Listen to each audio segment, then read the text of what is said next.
Շնորհակալ եմ։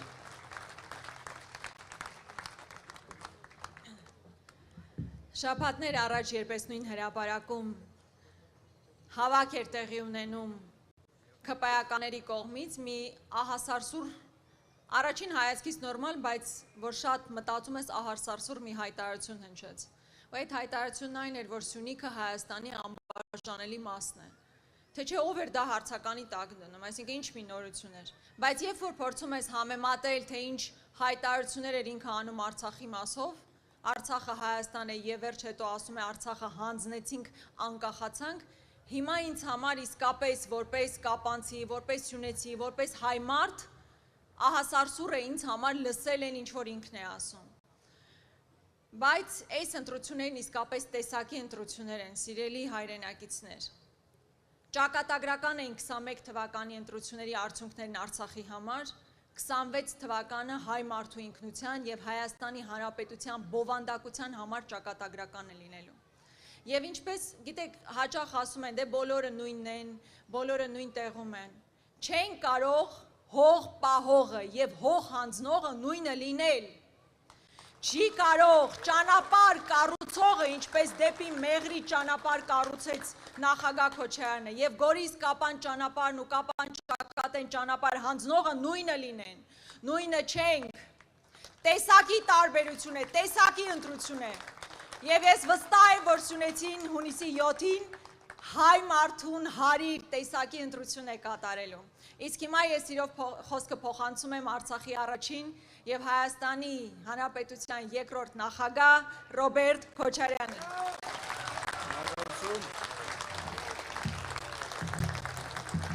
Շնորհակալություն ժողովուրդ ջան։ Մեր աղվան Վարդանյանը առաջարկեց երթվել, բայց ես նաև առաջարկում եմ մեկ այլ երթվելու օբյեկտ, Աննա Գրիգորյանի անունով էլ կարող եք երթվել։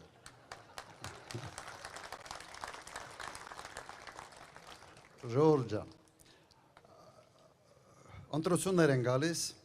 և ուզում եմ շատ կարճ անդրադարձ ունենալ, թե ընդհանրապես ինչ է ընտրությունները։ Շատ պարզ։ Ընտրությունները ունեն հետևյալ իմաստը։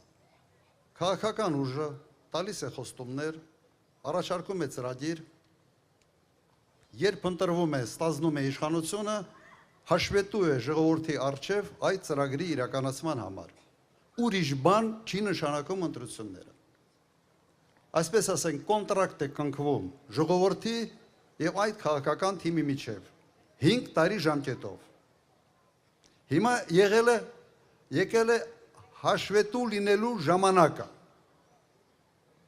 Եվ ինչի մասին է խոսում այն քաղաքական ուժը, որը 21 թվականին ստացել է ժողովրդի քվեն։ Ընդհանրապես չի խոսում իր խոստումներից։ Անկեղծ սա երևի եզակի դեպքերից մեկն է։ Ես չգիտեմ, նման դեպք աշխարհում ընդհանրապես կան, թե չկան, երբ գաս ընտրություններին և ընդհանրապես չշոշափես ոչինչ, ինչ դու խոստացել ես մանդատը ստանալու համար։ Բայց ինչ-որ մի բան պիտի ասի, չէ՞։ Ինչ է ասում, եռագլուխ, պատերազմ բերող, չգիտեմ, ինչ հիմարություն ասես այս մարդը դուրս է տալիս և անում է դա նրա համար, որ իր խոստումներից ընդհանրապես չխոսամ։ Եվ այսօրվա հայտարարությունը ասեց հետևյալը, ուղղակի մեջբերեմ, բանակ կոչված ավերակը, իբրև ինքը ժառանգություն է ստացել բանակ կոչված ավերակը, իր բառերն են։ Ուղղակի հիշեցնեմ, 21 թվական սեպտեմբեր ամիս Սարդարապատի համալիրում ինքը անձամբ հայտարարում էր, որ տարածաշրջանի ամենից մարտունակ բանակն է հայկական բանակը։ Եվ 70 հոգու տալիս է մարտական խաչ, 1 հոգու ազգային հերոսի կոչում, միայն մի բանի համար, որովհետև սահմանամերձ ինչ որ մի ընդհարում է եղել Թավուշի մարզում, Հայաստանի հյուսիսում։ բալավ 30 ունես դու։ Սա իսկական այն ժամանակն է, որ մենք պետք է Սունյանց ողջունը հիշենք։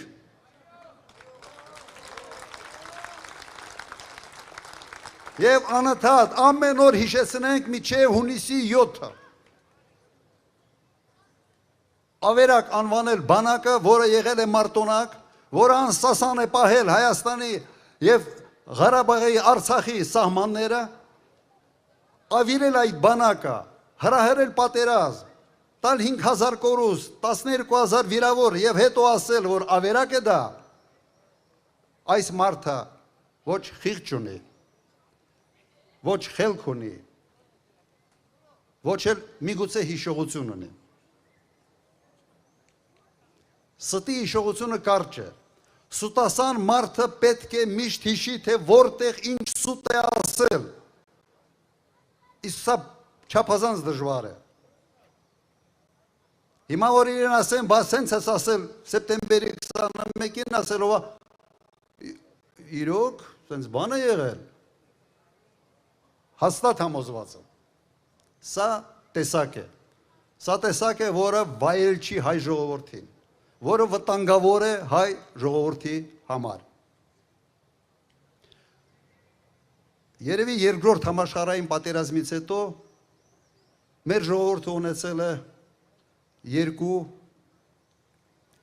երկու արհավիրք, ձեռաստեղծ արհավիրք, ոչ թե բնական արհավիրք։ Սա 44 օրյա պատերազմն է և Արցախի հանձնումը։ Եվ ով է այդ արհավիրքների հեղինակը։ 18 մինչև 20 թվականը հրահրեց պատերազմ, արեց ամեն ինչ բանակցային գործընթացը խաթարելու համար։ Հիշեցնեմ ինչ էր ասում էր սկսում եմ իմ զորայական կետից և միջնորդների 25-26 տարվա աշխատանքը զրոյացրեց։ Հնարավորություն ստեղծեց, շանս տվեց Ալիևին պատերազմ պլանավորելու համար։ Փչացրեց հարաբերությունները ռազմավարական դաշնակցի հետ։ Պառակտում մտցրեց ներսում, Հայաստանում, բաժանեց սևերի, սպիտակների, հների, նորերի, ինչ ասես չարեց երկիրը թուլացնելու համար։ Վերջը ստացանք պատերազմ և պարտություն։ Հիմա այսօր ինչ է ասում։ Ասում է բանակը սկսել եմ ստեղծել զորոյից։ Ոչին բան ձեզ չի հիշացնում սա։ Զորոյական կետից սկսեց իր բանակցությունները, բերեց պատերազմ։ Հիմա ասում է զորոյից սկսել եմ բանակ կառուցել, ինչ որ եղել է ավերակ է եղել։ Հաջորդ թիրախը Սյունիքն է լինելու, սիրելի ժողովուրդ։ Մենք պետք է այս ընթացքը կաղնեցնենք։ Եթե չկաղնեցնենք, ևս մի խնդիր է, այս մարդը չի կարող հանգիստ ապրել։ Այս մարդը եթե երկու օգու տեսնում է իրար հետ բարի ամփյուր խոսում են, պիտի արանք հանգնի հարաբերությունները փչացնի։ Եթե տեսնում է երկու երկիր իրար հետ լավ են, պիտի արանք հանգի, անպայման ևս հարաբերությունները լարի։ Սա այլ կերպ ապրել չի կարող։ Ուրեմն ինչ պիտի մենք անենք։ Հեռացնել այդ մարդով, զենց խզակոթից Ղարաբաղի բարբառով ասեն, դուք էլ եք դա օգտագործում, խզակոթից բռնել և դուրս շպրտել։ Այդ մեթոդը, որը ես ասացի, դրա քաղաքական ձևը գալ ընտրատեղամաս և ձայն տալ համար 17-ին։ Վստահ եղեք, այդ ինչ որ ասացի անող ենք, բայց այդ մանդատը պետք է ստանանք ձեզանից ժողովուրդ ջան, դուք պետք է մեզ լիազորեք։ Մնացածը թողեք մեր վրա, մենք խոսքի տեր ենք, մենք մի թիմ ենք, որը գիտի ինչ է ուզում, ոնց է անելու, ուր է հասնալու։ Վստահ եղեք, համաձայն եք, ուրեմն ժողովուրդ ջան ձեր ցավը տանեմ, հունիսի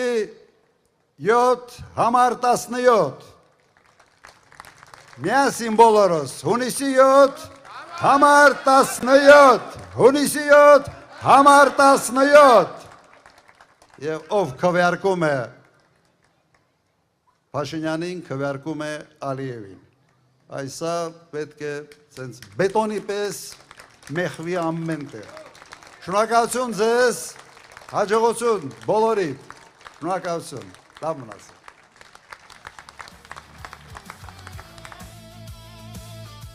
Շնորհակալ ենք շատ ու ես վստահ եմ, որ մենք միասին, քաղաքական թիմով եւ ձեզ հետ միասին կկարողանանք փոխել իրավիճակը։ Միասին, միասին, միասին, կեցեք, շնորհակալ ենք շատ։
What?